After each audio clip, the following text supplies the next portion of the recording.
Right out the gate, you can feel the chaos. A man, clearly intoxicated, screaming at women and children just steps away from a police station. And yet, no immediate response.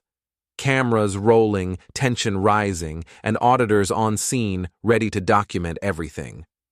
The big question, will West Midlands Police step in, or will this turn into a full-blown failure of duty? Stick with us, because the twists in this one will leave you shaking your head. A visibly intoxicated man began shouting aggressively at women and children just feet away from the police station's entrance. The entire incident was captured on camera by two independent auditors, Bear Britain Audits and DP Audits, who were both conducting an audit outside the facility. What they recorded was not only disorderly conduct, but a complete lack of police response over a period of nearly 30 minutes. This breakdown analyses the events, reviews the applicable law, and evaluates the performance of West Midlands Police against their duties. Calling her a bitch. Mind yourself, mate. Right, we've been patient with you, yeah? Now I'm telling you, ain't it? Don't do that again. Let that be a very strong warning to you. I've seen you shouting at loads of women and children then. Ain't acceptable, mate. These idiots here should be sorting it out, but they ain't here.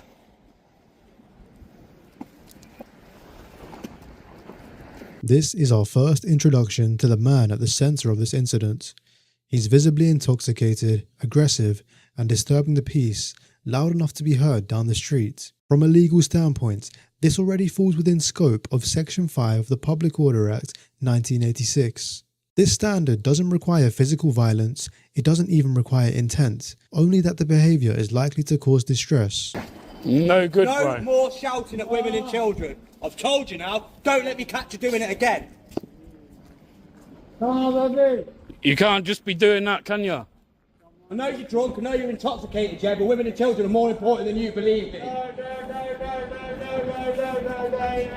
Yeah, these idiots should have been out here locking you up, putting you there for talking disorder. Nah, there's your problem. Your taxi.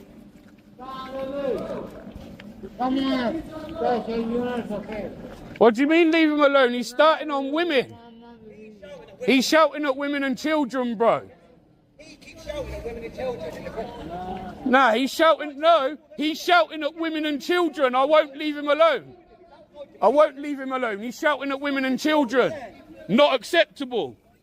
Because he's shouting at women and children in the middle of the street. That was my kid, I'd be going mental. Yes, he has. He's been stood on that corner. Why? Because he's shouting at women and children in the street right outside the police station and you guys ain't doing nothing about it. We've just got here, he's standing alone. Well, you're just questioning me whether I'm telling you that. Why would I stand here and tell you that's what he's doing? Of course I haven't called the police. I've tried giving him a friendly warning to be on his way. And then he's shouting at women and children, calling them bitches.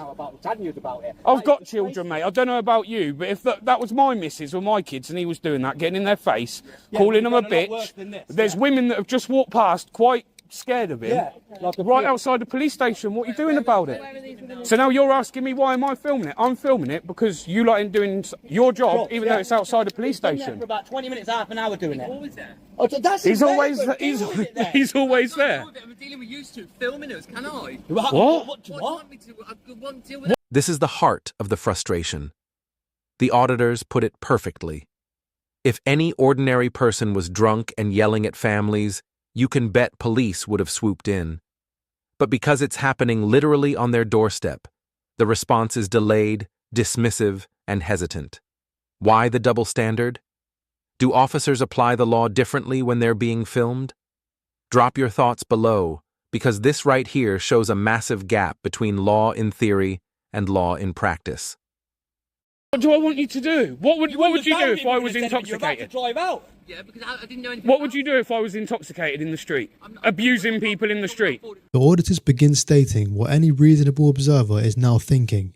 If me or you were intoxicated outside of here, shouting our mouths off, how long would it take for them to calm down? So why the double standard? Why does a clear disturbance, steps from a major police station, not warrant action? This is not a question of resources, it's a question of will.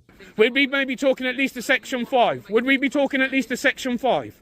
We would. It would be a Section 5, yeah. Why are we having to do your jobs for you?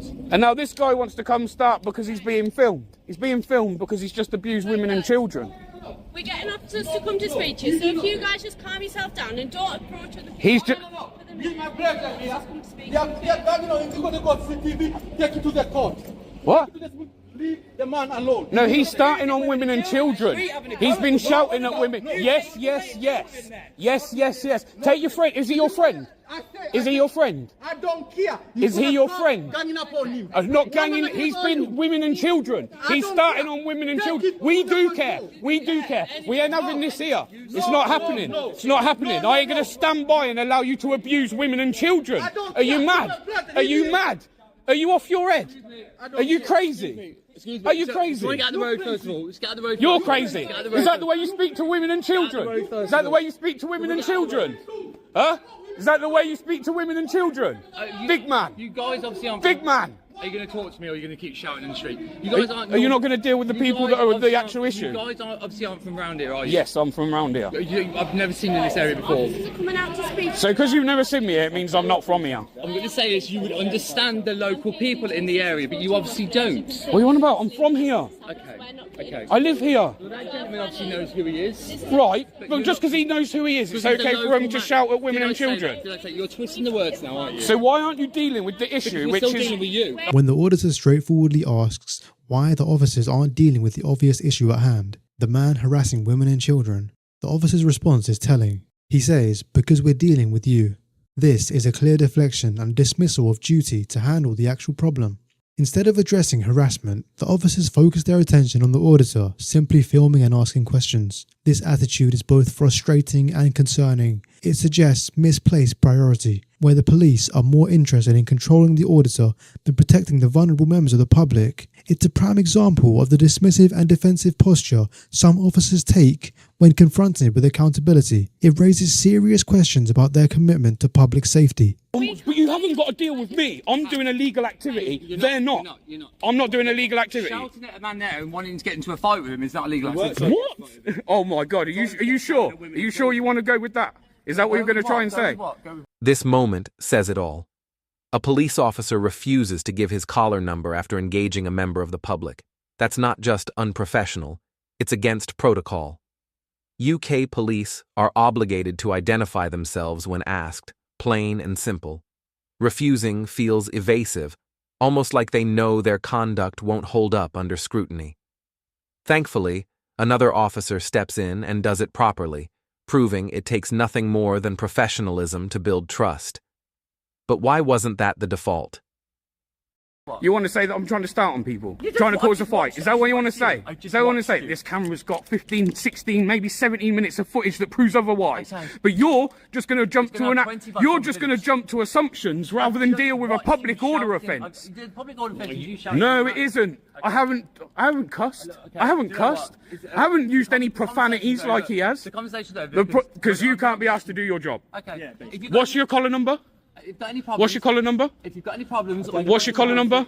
Please identify yourself. What's your collar number? Why do I need to identify myself? Because you just engaged with a member of the public as a copper. No, you engaged with me. You've just got out of your car. Right after deflecting the question, the officer refuses to provide any identification. No name, no collar number, nothing. This is a fundamental breach of transparency and accountability. Officers are legally required to identify themselves when engaged by the public, especially during interactions like this. This refusal not only feels dismissive, it feels deliberately evasive, almost as if he's trying to avoid scrutiny because he knows the camera's on him. My God, you lot are silly, man. So are you going to do something about it, no? No? I've just explained to your friend. I'm PC26642. Thank you very much for being professional. See, that's how it's done, mate. That's how it's done. Identify yourself. Identify. Identify who you are. Or don't engage with me. I will not engage with you again. Move on. Are you going to identify? Oh, Sergeant, hopefully he's got a bit more brains than a lot of you. That's all right. No, not at all, really. Come and speak to me. What's happening? Quite riled up, mate. You guys quite riled up. Guys, thank you. You're right. No, I'm quite riled up, to be honest. What's the matter? To be able to de-escalate situations, these idiots have just come out and escalated a situation. You got him there, intoxicated, abusing at women and children in the street, calling mothers bitches. They're very scared while walking past. I've just tried to address the issue, and apparently I'm the problem. And then a black male has just approached me, saying that we're starting on him, when I've tried to explain to him, no, he's shouting and abusing women, and apparently this is now acceptable in the streets of Birmingham. Apparently this is the way we live now, is it? If that's not a public order, what is it? Is that the way we live? I mean, he's not doing anything now. Excuse me, I've got 20 minutes of footage. Do you want to show me the footage? Well, I'm rolling the footage now. Okay, so I've got no evidence of anything. You've got CCTV all outside your building. It's been here for about... All outside your building. Believe it or not, I don't have access to the CCTV cameras. It also doesn't pick up audio, does it? Here, sir. Was I bullying you? Was I trying to have a fight with you? Sir, was I trying to have a fight with you, or was I trying to help you and get you up the road? I was trying to help you, right? And then you're shouting and abusing. Listen, you're shouting and abusing women in the street with children.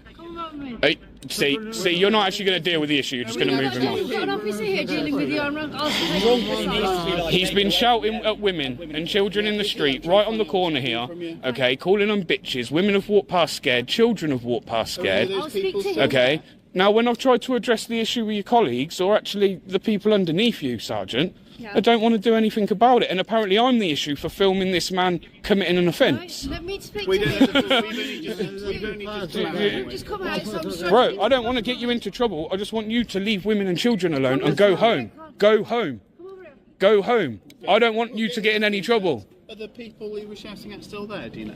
They're all walking past. People are walking past. Do you want to come with me and just see if there are any of them there? The officer says you want to come with me and see if there's any of them around, referring to the women and children who are reportedly being harassed. But this is almost pointless because by this time, those people have clearly moved on. It feels like a stalling tactic rather than a genuine attempt to address the issue. I would have much rather, in this situation, him just be moved on and dispersed from the area that he's in. Well, we can do that. Yes, exactly. I was about to say, I had a dispersal order put on me for filming in the middle of Birmingham, right, which I thought was out of order. And I never contested it. I think I could have. So if it can be done, I think with something like that, that would be the best solution. But you've reported something to me, so I've got to review that. Okay, that's fine. That's fine. But I'm just letting you know that, like, if it can just be dealt with him just being dispersed today, fantastic. That will be almost, depending on what my colleague says, that will almost certainly be what happens today. Sweet. It's whether we take any further action going forward. This is a pattern we've seen before. Delay, dismiss, deflect. Rather than take initiative or investigate the threat to women and children, the officers seem more interested in minimizing the incident. Inaction like this doesn't just undermine public trust, it erodes the foundation of policing itself. Because if officers can't be relied on outside of their own front door, what can the rest of us expect? This isn't a one-off. It's a growing trend, where officers are quick to assert control when a camera is pointed at them, but slow to intervene when the public actually needs them. What you've witnessed today wasn't just a failure to act, it was a failure of purpose, and it deserves to be remembered. If you're as concerned as I am, please share this video, speak up, and keep... And there it is, the pattern on full display. Delay, dismiss, deflect. Instead of swiftly moving on an intoxicated man harassing the public, officers stalled, minimized, and turned their focus on the auditors. This wasn't just a missed opportunity, it was a failure of purpose. Policing is about protecting the vulnerable, not policing the cameras. So, what do you make of West Midlands' response here? Caution, incompetence, or something worse? Let us know in the comments. And if you found this breakdown as intense as we did, hit that like button, share this video, and don't forget to subscribe for more real-life body cam breakdowns.